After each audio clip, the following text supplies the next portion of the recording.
Os dias passam ou somos nós que estamos passando por eles?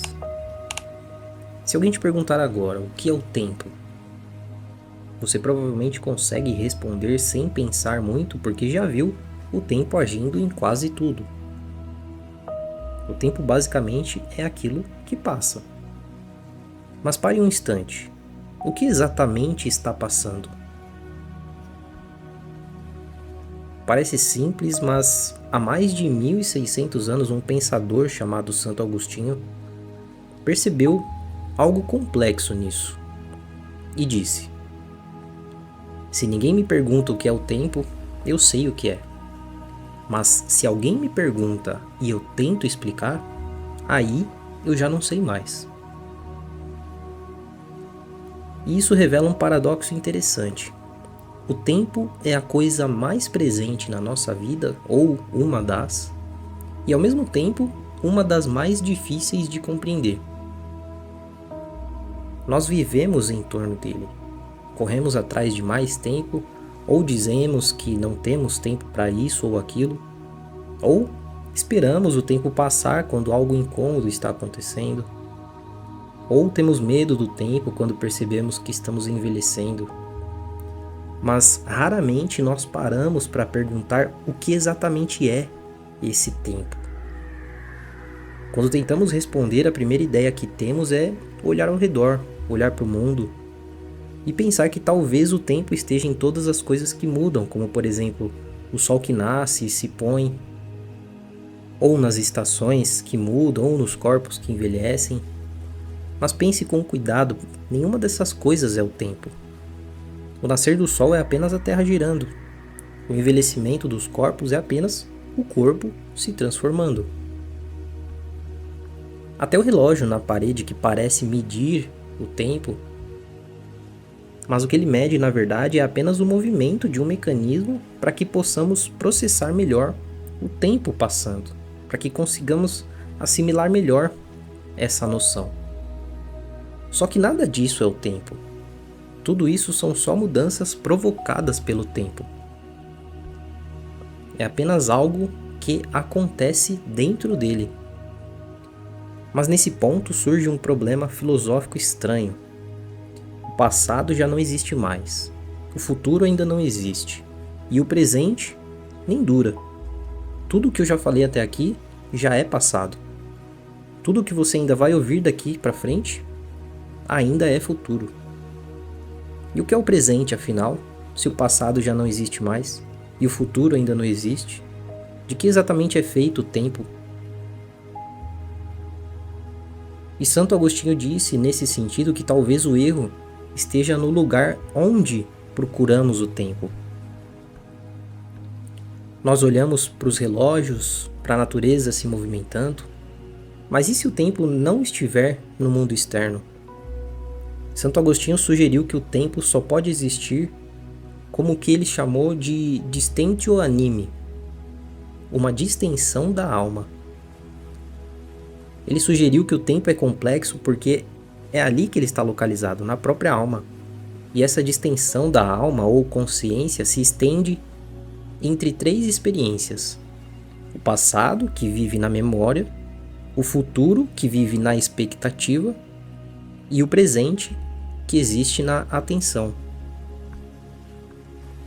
Veja, sem memória não há passado, sem expectativa não há futuro, e sem atenção não há presente. Ou seja, aquilo que chamamos de tempo pode ser em grande parte a forma como nossa mente organiza a experiência da mudança. Só que essa descoberta traz uma consequência que quase ninguém percebe. Se uma das experiências do tempo depende da memória, então grande parte da nossa vida está, querendo ou não, presa ao que já aconteceu. E se ele também depende da expectativa, então outra grande parte da nossa vida também está voltada para algo que ainda não aconteceu. E isso significa que a maioria das pessoas que não entendem isso nunca vivem o presente de verdade. Porque, como eu disse, o presente é a própria atenção. E se estamos com a atenção presa no passado ou esperando um futuro, raramente estamos simplesmente vivendo. Talvez seja por isso que o tempo parece passar tão rápido às vezes, porque quando olhamos para trás, percebemos que passamos anos inteiros vivendo em um piloto automático, só olhando para frente ou só olhando para trás. Mas a reflexão de Santo Agostinho vai ainda mais longe. Ela leva a uma pergunta ainda maior. Se o tempo está ligado à experiência de nós, humanos, o que isso significaria para Deus? E mais, o que Deus fazia antes de nos criar, de criar o mundo? Só que há um erro lógico nessa pergunta, porque o antes só existe quando o tempo existe. Então, sem o tempo, não existe antes, porque não existe tempo. E se Deus criou o homem e o tempo, então Deus existe fora do tempo. E é por isso que há uma lógica no entendimento de que Deus não vive dentro do tempo. Ele existe em algo completamente diferente. E esse diferente é o que chamamos de eternidade. E não é um tempo infinito. Eternidade é só um tempo presente, mas que nunca passa. Santo Agostinho escreveu que se o presente fosse sempre presente e não se transformasse em passado, isso não seria o tempo, seria eternidade. E talvez seja aqui que essa reflexão deixa de ser apenas filosofia e se torna algo mais existencial. O tempo revelando algo sobre quem nós somos. O sinal de que nossa existência está sempre em passagem, lembrando do que já foi, esperando o que ainda virá, e vivendo apenas um instante que se sobrepõe a outro instante e que desaparece imediatamente. Nós apenas existimos entre o passado e o futuro. E Deus, por outro lado, não vive nesse fluxo. Ele simplesmente é, sem antes, sem depois. O tempo, no fundo, serve para nos lembrar de que tudo na vida passa. Os momentos, as fases, a juventude, a própria vida. O tempo funciona como esse lembrete constante da nossa condição finita. Mas também pode ser um convite para perceber algo que quase ninguém percebe hoje em dia, com tanta correria. Que o único lugar onde a vida realmente acontece é nesse pequeno ponto, nesse presente. E a pergunta de Santo Agostinho, que continua ecoando até hoje, o que é o tempo? Se ninguém me pergunta, eu sei. Mas quando alguém pergunta, de repente, já não sei mais.